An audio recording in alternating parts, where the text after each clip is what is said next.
In the race for the next Prime Minister of the UK, Rishi Sunak has become the firm favourite to replace Liz Truss as UK Prime Minister and could be declared the new Conservative Party leader as early as this afternoon.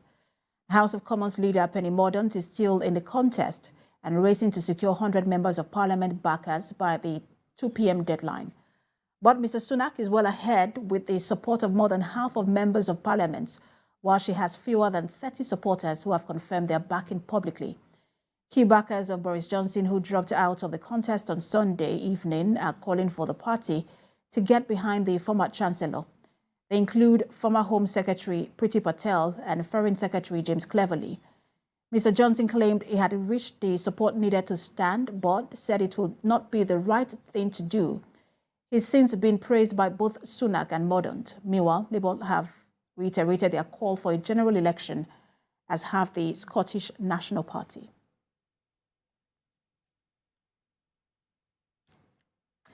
A member, National Union of Journalists in the UK, Francis Hughes, joins me via Zoom for more development. Good to have you join us. Thank you. So over the weekend, one of the news that we received was that Boris Johnson has gotten the nominations needed to be part of the race, but we also just as of barely a day later, he dropped out of the race. He has said it's not the right thing to do, but why exactly do you think that he's dropping out of the race? I think the main reason why he's decided not to run again as Prime Minister is there appears to be a huge rift within the Conservative Party, and there were people claiming, some of the legislative MPs, that the party would be torn asunder. They're looking to steady the ship. I mean, we've had 3 prime ministers in nearly as many months, and what we're looking at now, or what the Conservatives are hoping for, is a leader who can take them through and potentially lead them to victory in the 2024 general election. They won't hold an election now because the Tory party, the Conservatives, would be devastated at the polls. They would possibly be out of power for maybe a decade. People are so unhappy with the cost of living crisis, the rising energy prices, food inflation, and the base rates of the Bank of England have all gone up, and people are facing a very, very difficult few months ahead in the winter, whenever people put on their central heating, their gas and their oil, and they're expected to struggle. Many people on minimum wage and many people who are working class are going to find difficulties in paying their bills going forward. So we won't have a general election. Rishi Sunak will be put in place because he is the favourite of the Parliamentary Conservative Party.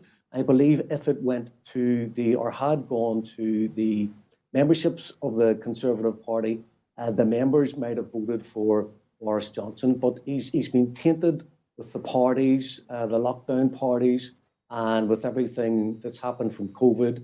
So I think while some people might have wanted him back in power, I think in the short term, that would not be sustainable. And I believe he will again challenge to be Prime Minister at a future date. I understand that he still has a case to answer. He's still being investigated at the moment. And I'm talking about Boris Johnson. But let's get to Rishi Sunak. He is, people are turning to him, especially when it has to do with the economy, and they believe that he can deliver for the economy. But Conservatives are also looking for someone who can unite the party and then give them the winning streak in the 2024 general elections. And that's one of the reasons they held on to Boris Johnson for a while. Can Rishi Sunak deliver a winning streak for the Conservatives in the 2024 elections? And does he have what it takes to unite the party?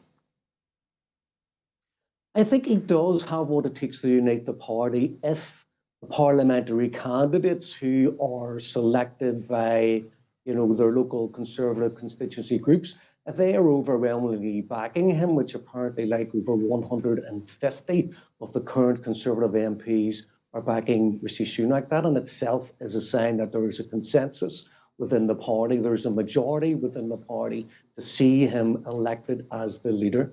Whether or not they win in 2024, I think is quite dubious.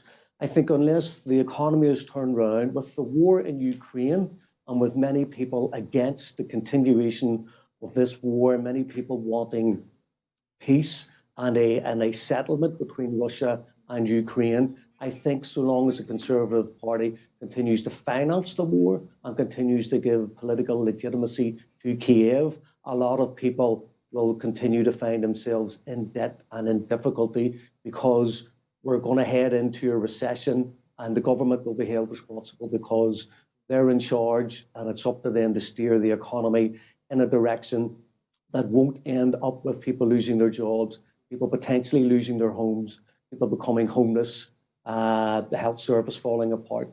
So I think he probably will be their best leader going forward, but whether or not he can actually bring them over the line in 2024, I seriously doubt that. And we'll continue to monitor the developments there in the UK, especially for Penny Mordaunt, whether she can get the number of nominations needed. Thank you so much for talking to us. The member, National Union of Journalists in the UK, Francis Hughes.